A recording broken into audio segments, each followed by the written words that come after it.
High friends, omission of article আর zero আর্টিকেলের second part নিয়ে হাজির আমি আবু তাহের, তোমাদের প্রিয় চ্যানেল আবু একাডেমিতে। দেখো, আমি অমিশন অফ আর্টিকেলের একটা ভিডিও অলরেডি দিয়েছি, আর যেখানে আমরা দেখিয়েছি কোন কোন নাউনের ক্ষেত্রে আমরা এ অ্যান্ড বা দি ব্যবহার করবো না। তো আজকে দেখো, কথা আর বাড়াবো না, আমরা চলো একদম সেকেন্ড পার্টের একদম প্রথম এতেই চলে যাই। তো দেখো কি লিখেছি, a and or the is omitted. আমরা অলরেডি 1 থেকে 5টা পয়েন্ট দিয়েছি যেখানে দেখিয়েছি, এবং আজকে আমরা সেকেন্ড পার্টে দেখাবো পরের পয়েন্টগুলো কী কী আসতে পারে, কোথায় কোথায় আমরা কোন কোন নাউনের ক্ষেত্রে এ অ্যান্ড দি ব্যবহার করবো না। তো কি লিখেছি দেখো, a and or the is omitted. A and অথবা দি আমরা বাদ দেবো কোন কোন ক্ষেত্রে। যেমন প্রথম পয়েন্ট যদি বলি, before god meaning creator and man in the sense of mankind। কি বললাম দেখো, a and or the is omitted. A and অথবা দি আমরা বাদ দেবো কোথায়, বিফোর গড, অর্থাৎ স্রষ্টা, ঈশ্বর যখন স্রষ্টা ঠিক তখন তার আগে আমরা কিন্তু এ অ্যান্ড বা দি কোনো কিছুই দিতে পারবো না। And man in the sense of mankind. দেখো, একটা মানুষ হলে আমরা এ অ্যান্ড বা দি হয়তো ডেফিনেটলি দিব বসাবো, কিন্তু যখন এই ম্যানটা সমগ্র মানব জাতিকে বোঝাবে, man in the sense of mankind অর্থাৎ মনুষ্য জাতি বা মানব জাতিকে যখন এই ম্যান দ্বারা বোঝাবে, তখন সেই ক্ষেত্রে কিন্তু আমরা অবশ্যই কিন্তু এ অ্যান্ড বা দি কোনোটাই দিতে পারবো না। তাহলে কি বললাম দেখো, বিফোর গড মিনিং ক্রিয়েটর, অর্থাৎ ঈশ্বর যখন স্রষ্টা তখন তার আগে আমরা কোনো আর্টিকেল ইউজ করবো না। And man in the sense of mankind, অথবা যখন মানুষ মনুষ্য জাতিকে বোঝাবে তখন আমরা এ অ্যান্ড দি ইউজ করবো না। আমরা যদি উদাহরণ দিই,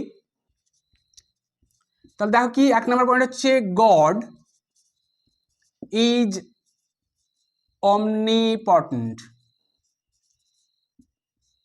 বা হয়তো অমনি প্রেজেন্ট বা অলমাইটি ইত্যাদি।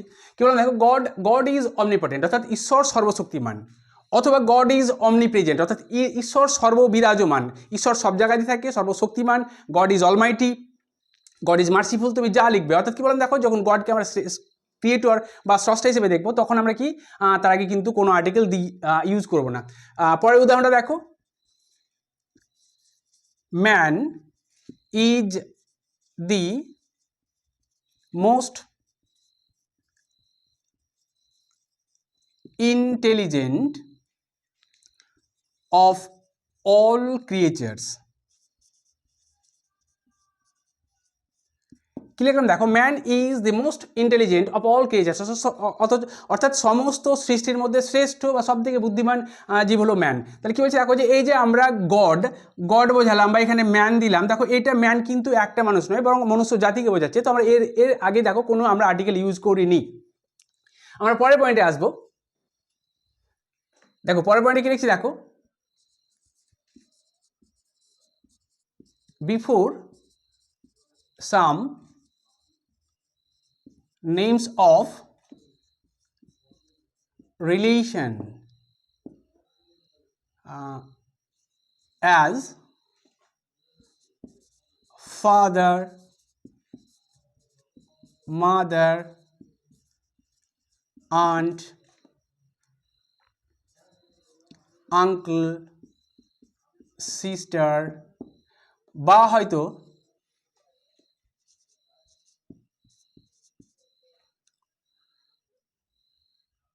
Nurse,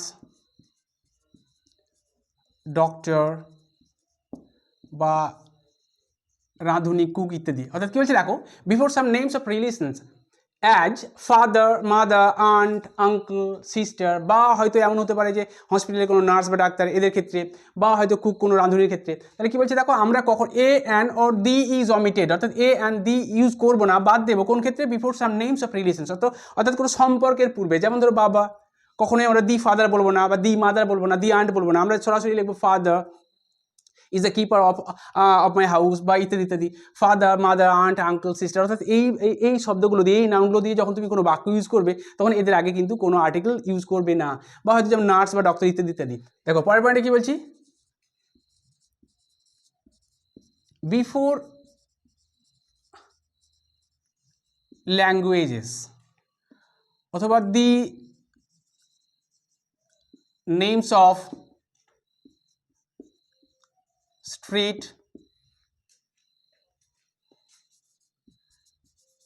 disease, day, month etcetera. কি বলছে দেখো, before languages a and or the is omitted, a and the আমরা বাদ দেবো কোথায়, বিফোর ল্যাঙ্গুয়েজেস, কোনো ভাষার ক্ষেত্রে, যেমন বেঙ্গলি, চাইনিজ ইত্যাদি ইত্যাদি যে ভাষাগুলো আছে বিভিন্ন দেশে বিভিন্ন যে ভাষা, এই ভাষার আগে আমরা কখনো দি চাইনিজ, দি বেঙ্গলি ইত্যাদি বলবো না, আমরা কি বলবো, বেঙ্গলি বা চাইনিজ।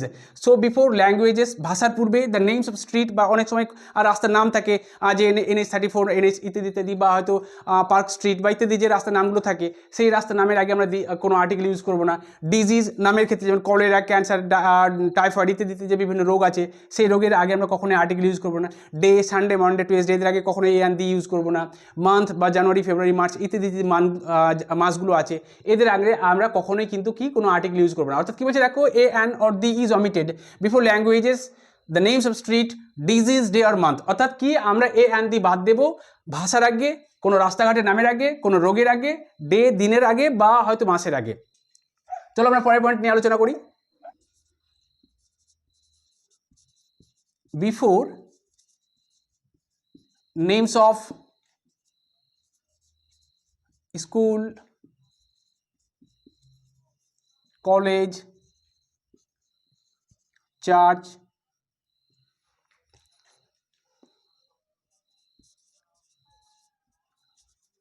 হসপিটাল, বা হয়তো প্রিজন ইত্যাদি। অর্থাৎ কি বলছে দেখো, a and or the is omitted, a and the আমরা বাদ দেবো বিফোর নেমস অফ স্কুল, স্কুলের আগে, কলেজ, কলেজের আগে, চার্চ বা হসপিটাল বা প্রিজন। অর্থাৎ I go to hospital, I go to school, I go to church, I go to prison ইত্যাদি। অর্থাৎ কখনোই তুমি বলবে না I go to the school, I go to the college, এরকম কখনোই কোনো আর্টিকেল ইউজ করবে না। কি বললাম দেখো, a and or the is omitted before names of school, college, church, hospital, prison ইত্যাদি। অর্থাৎ কোনো প্রতিষ্ঠানের আগে কখনোই তোমরা কোনো আর্টিকেল ইউজ করবে না। চলো পরের পয়েন্টে কি আছে দেখি। দেখো পরের পয়েন্টে আসবো আমরা। Before nouns denoting unique or high position. অর্থাৎ যখন কোনো নাউন কোনো গুরুত্বপূর্ণ ব্যক্তি বা হয়তো উচ্চপদস্থ কোনো কর্মচারীর ক্ষেত্রে বোঝাবে, তখন সেই ক্ষেত্রে কিন্তু আমরা এই আর্টিকেল ব্যবহার করবো না। অর্থাৎ কি, a and or the is omitted before nouns denoting unique, unique মানে গুরুত্বপূর্ণ বা হাই পজিশন অথবা উচ্চপদস্থ কোনো কর্মচারীর আগে আমরা কিন্তু কোনো আর্টিকেল ব্যবহার করবো না। যেমন উদাহরণ হতে পারে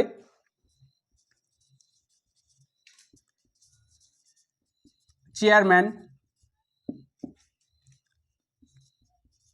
ভাইস চ্যান্সেলর। অর্থাৎ এইগুলো একটা পদ এবং উচ্চপদস্থ পদ। তাহলে কি বলছে দেখো, a and or the is omitted before nouns denoting unique or unique গুরুত্বপূর্ণ অর হাই পজিশন অথবা উচ্চপদস্থ কোনো পদের আগে আমরা কিন্তু কোনো আর্টিকেল ব্যবহার করবো না। যেমন ধরো চেয়ারম্যান বা ভাইস চ্যান্সেলর ইত্যাদি। এরকম আরও অনেক শব্দ আছে যাদের আগে আমরা কিন্তু কোনো আর্টিকেল ব্যবহার করবো না। চলো আমরা পরের পয়েন্টে আসবো। চলো আমরা পরের পয়েন্টে লিখি। Before some phrases where preposition or prepositions are followed by nouns। অর্থাৎ একটা ফ্রেজ যেখানে প্রিপোজিশনগুলো নাউনের পূর্বে বসে। কি বললাম দেখো, যে a and or the is omitted, আমরা এ অ্যান্ড দি বা আর্টিকেলের ব্যবহার করবো না। কোথায়, before some phrases or prepositions R followed by nouns, যেখানে প্রিপোজিশনগুলো নাউনকে ফলো করবে। অর্থাৎ প্রিপোজিশনের পরে নাউন থাকবে বা নাউনের পূর্বে প্রিপোজিশনগুলো বসবে। যেমন ধরো বাই বাস, বা হয়তো বাই প্লেন, বা হয়তো অ্যাট, বা হয়তো অ্যাট ডন, বা হয়তো অ্যাট নাইট, বা হয়তো অন টিভি। তাহলে কি বলছে দেখো, a and or the is omitted before some phrases where prepositions R followed by nouns. অর্থাৎ কি, আমরা আর্টিকেলের ব্যবহার করবো না কোথায়, যেখানে দেখবো যে প্রিপোজিশনের পূর্বে প্রিপোজিশনগুলো ফলো করছে কাকে, নাউনকে। অর্থাৎ নাউনের পূর্বে কোনো প্রিপোজিশন বসছে, তখন সেই ক্ষেত্রে আমরা কিন্তু কোনো আর্টিকেলের ব্যবহার করবো না। যেমন উদাহরণ দিচ্ছি দেখো, by bus, by plane, by at dawn, at night, on TV ইত্যাদি। তো দেখো বন্ধুরা, আমরা omission of article or zero আর্টিকেলের অলরেডি একটা এবং পার্ট 1 এবং পার্ট 2 দুটো ভিডিও দিয়েছি, এবং এই পার্ট 1 এবং পার্ট 2 এ প্রায় 10-11টা পয়েন্ট আলোচনা করেছি। আশা করছি এই পয়েন্টগুলো দেখলে তোমরা সমস্ত রকম এই অমিশন অফ আর্টিকেল কনফিউশন দূর করতে পারবে, এবং তোমরা নিজেরাই বুঝে নিতে পারবে আমরা কোথায় আর্টিকেল দেবো বা কোথায় দেবো না। তো অবশ্যই তোমরা ভিডিওটাকে দেখবে এবং স্কিপ না করে ফুল ভিডিও দেখবে, কারণ ফুল ভিডিও তোমাদেরকে অনেকটাই হেল্প করবে। এবং যারা নতুন ভিডিও তারা অবশ্যই চ্যানেলটাকে সাবস্ক্রাইব করবে এবং নোটিফিকেশন বেলটাকে অন করে রাখবে, যাতে করে সবার আগে ভিডিওগুলো পেয়ে যাও। এবং বন্ধুরা, আজকে আর কথা বাড়াবো না, তো তোমাদের সঙ্গে দেখা হচ্ছে পরের ভিডিওতে। ততক্ষণ তোমরা ভালো থাকো। Thank you.